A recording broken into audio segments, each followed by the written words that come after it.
Você já percebeu que as experiências que mais nos transformam raramente são as mais agradáveis? Curiosamente, é nos períodos de perda, fracasso, culpa ou profunda dor que algo dentro de nós desperta. Quando tudo parece desmoronar, as máscaras caem, as certezas desaparecem e somos obrigados a encarar quem realmente somos. Mas porque justamente o sofrimento que passamos a vida tentando evitar parece revelar nossa verdadeira essência? É essa questão que vamos explorar hoje. Vamos mergulhar em um tema desconfortável, porém indispensável: o sofrimento como caminho para compreender a natureza humana. Não qualquer sofrimento, mas aquele que rompe nossas ilusões e nos obriga a enfrentar aquilo que normalmente escondemos de nós mesmos. Para essa jornada, teremos como guia um homem que conheceu a dor em praticamente todas as suas formas: Fyodor Dostoiévski. Autor de obras como Crime e Castigo, Os Irmãos Karamazov e Memórias do Subsolo, ele não foi apenas um dos maiores escritores da história, mas alguém marcado pela pobreza, pela prisão, pela doença, pelo vício e por conflitos internos que jamais o abandonaram. Dostoiévski não escrevia sobre o sofrimento como um simples observador. Ele falava a partir da própria experiência. Seus romances carregam tanta força porque nasceram de uma vida profundamente ferida. Ainda assim, este vídeo não pretende glorificar a dor nem sugerir que sofrer seja algo desejável. A proposta é outra: refletir sobre a possibilidade de que exista uma espécie de sabedoria escondida na dor, que por trás da angústia possam existir verdades que dificilmente percebemos enquanto tudo está confortável. Essa ideia atravessa diferentes tradições, do estoicismo ao cristianismo, do existencialismo à psicanálise. Viktor Frankl, sobrevivente dos campos de concentração nazistas, afirmava que o sofrimento, quando encontra um propósito, pode transformar completamente uma existência. Nietzsche escreveu uma frase que atravessou gerações: quem tem um porquê para viver suporta quase qualquer como. Mas afinal, o que Dostoiévski descobriu vivendo tudo isso? E o que essa experiência pode ensinar a nós, que habitamos uma sociedade cada vez mais inclinada a fugir de qualquer desconforto? Nos próximos capítulos vamos percorrer 3 etapas. Primeiro, veremos como a própria vida de Dostoiévski se tornou um verdadeiro laboratório da dor. Depois, entenderemos como essas experiências deram origem à sua visão filosófica e literária. Por fim, veremos por que suas ideias continuam tão atuais em uma época marcada por ansiedade, distração e dificuldade de lidar com o sofrimento. Esta talvez não seja uma jornada leve, mas pode ser uma das mais importantes que você fará. Imagine a seguinte situação: você está diante de um pelotão de fuzilamento. Suas mãos estão amarradas. A morte parece inevitável e restam apenas alguns segundos de vida. Então, no instante final, um mensageiro interrompe a execução. A sentença foi cancelada. Você continuará vivo. Mas depois de olhar a morte tão de perto, será que ainda é possível voltar a ser a mesma pessoa? Isso aconteceu de verdade com Dostoiévski. Em 1849, acusado de participar de um grupo de intelectuais que discutia ideias consideradas perigosas pelo regime czarista, ele foi condenado à morte. A falsa execução fazia parte da punição. Era uma forma calculada de destruição psicológica. Primeiro, a certeza da morte. Depois, um inesperado perdão. Esse episódio mudou completamente sua existência. Em vez da execução, foi enviado para a Sibéria, onde passou 4 anos em um campo de trabalhos forçados, convivendo com criminosos, soldados violentos, doenças e um frio quase insuportável. Em seguida, permaneceu mais 5 anos no exílio como soldado. Foi nesse ambiente extremo que ele passou a enxergar a natureza humana de uma forma que poucos conseguiram. Em uma carta, escreveu algo marcante: foi apenas na prisão que aprendi a compreender a alma humana. A frase revela uma ideia profunda. Algumas verdades só aparecem quando todas as ilusões desaparecem, mas os sofrimentos de Dostoiévski não terminaram ali. Ao longo da vida, enfrentou crises severas de epilepsia, perdeu pessoas queridas, acumulou dívidas, tornou-se dependente do jogo e viveu constantemente pressionado por dificuldades financeiras. Muitas vezes, escrevia desesperadamente apenas para escapar dos credores. Não surpreende que seus personagens carreguem conflitos tão intensos. Raskolnikov, Ivan Karamazov e o Homem do Subsolo representam indivíduos divididos entre culpa e orgulho, fé e desespero, lucidez e destruição. Em muitos aspectos, eles refletem fragmentos do próprio autor.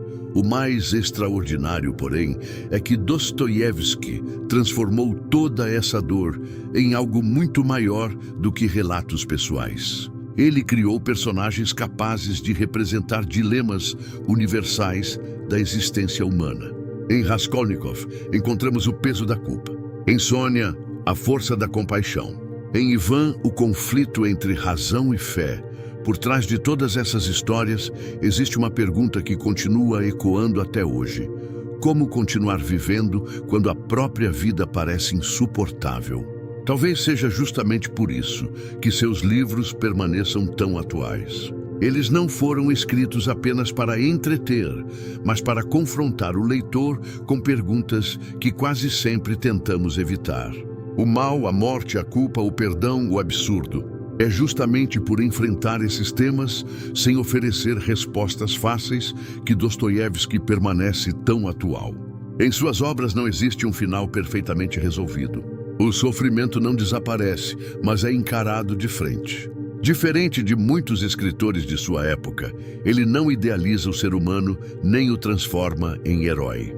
Mostra, ao mesmo tempo, sua grandeza e sua decadência, sua luz e sua escuridão, revelando que a verdade costuma nascer do confronto entre essas forças opostas.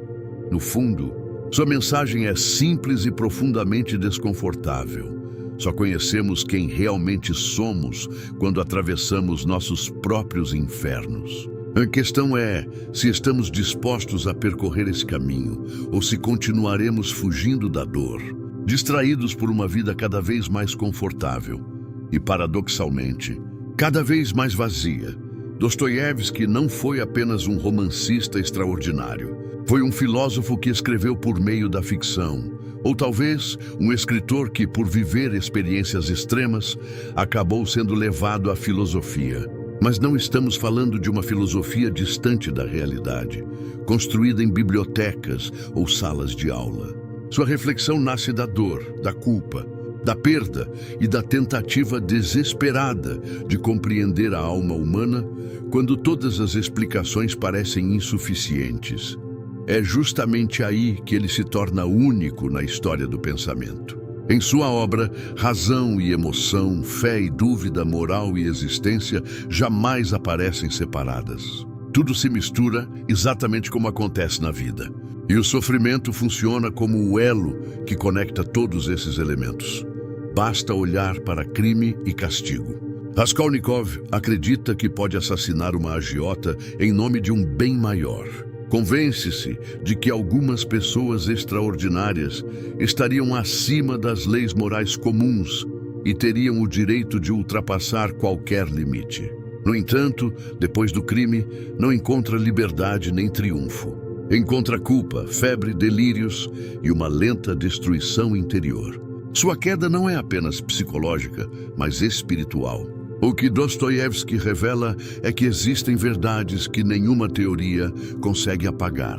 A alma não funciona segundo a lógica dos argumentos. É como se ele dissesse que qualquer ato pode ser racionalmente justificado, mas isso não impede que a consciência cobre seu preço.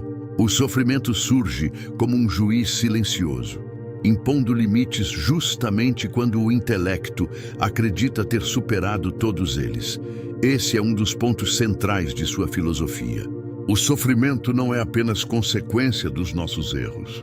Ele revela quem realmente somos. Mostra que carregamos dentro de nós contradições permanentes. Somos capazes de amar e odiar, acreditar e duvidar, buscar o bem e, ao mesmo tempo, praticar o mal. É na dor que essa divisão se torna impossível de esconder. É ali que todas as máscaras caem.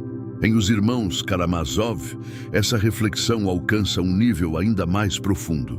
Ivan Karamazov, o irmão cético, lança uma das críticas mais poderosas já feitas contra a ideia de um Deus justo. Como aceitar um mundo onde crianças inocentes sofrem? Sua pergunta permanece praticamente impossível de responder. Dostoiévski não tenta vencê-la por meio da lógica. Em vez disso, apresenta Alyosha, o irmão que representa a compaixão, a humildade e o amor silencioso. Novamente, o autor não resolve o conflito. Apenas mostra que algumas das maiores questões humanas não se resolvem por argumentos, mas pela maneira como escolhemos viver diante delas. É também nesse romance que aparece uma de suas frases mais conhecidas: "Se Deus não existe, tudo é permitido." Mas a reflexão vai muito além da religião. O verdadeiro problema para Dostoiévski não é simplesmente a ausência de Deus, mas o que acontece com o ser humano quando acredita que nada possui significado, limite ou responsabilidade. Nesse aspecto, ele antecipou muitos temas que seriam desenvolvidos pelo existencialismo do século XX. Filósofos como Jean-Paul Sartre, Albert Camus e Simone de Beauvoir reconheceram a influência de sua obra. Mas existe uma diferença importante. Enquanto Sartre vê a liberdade como um peso inevitável e Camus propõe enfrentar o absurdo sem esperar respostas definitivas, Dostoiévski continua acreditando que o sofrimento pode abrir espaço para a redenção. Ele não nega a crueldade do mundo.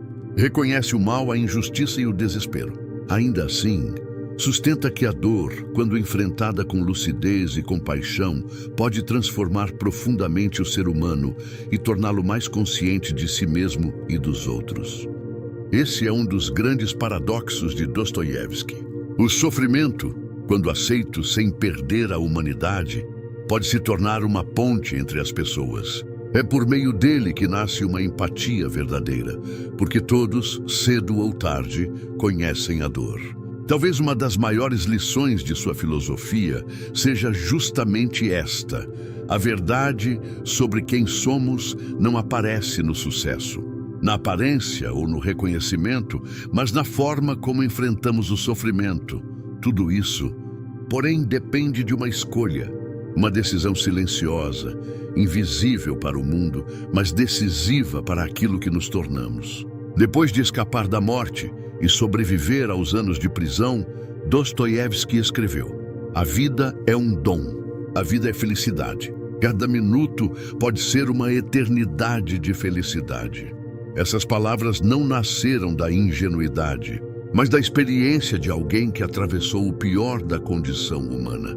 Talvez o sofrimento seja uma espécie de iniciação. Não um castigo, mas um convite para abandonar a superficialidade e entrar em contato com aquilo que existe de mais verdadeiro dentro de nós.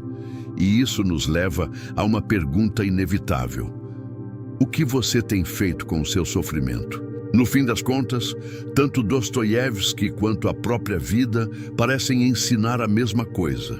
O sofrimento não é um erro da existência. Ele faz parte dela.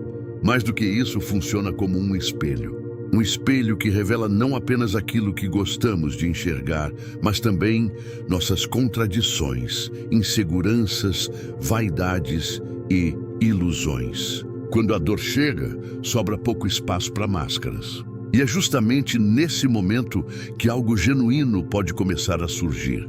Quando atravessada com honestidade, a dor destrói ilusões, mas também revela a essência.